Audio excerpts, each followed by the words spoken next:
Children, take out page number 64 of your English reader. Today we will be doing exercises B4, B5 and B6. B4. How did the two kittens get punished for their greed? Children, as you all know, the two kittens were fighting over a mouse. Now you will write how did the two kittens get punished for their greed. Greed is a wish to have more.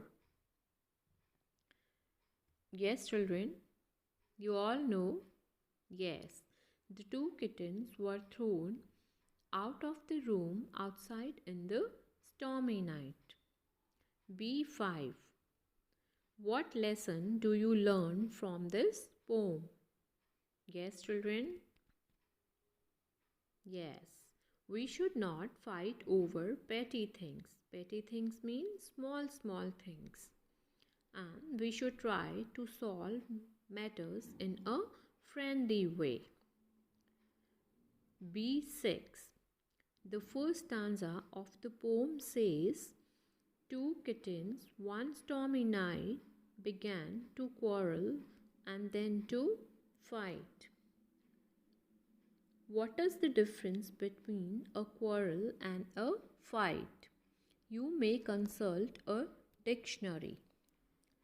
Children, to know the meaning of difficult words, you can always use dictionary. It is a good habit. Now, you will write the meaning of quarrel and fight in the given space. Children, quarrel is a fight without hitting each other. It is a verbal argument. It is just a verbal argument.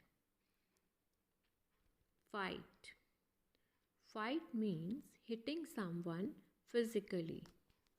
Now, children, you will complete exercises B4, B5 and B6 in the book only.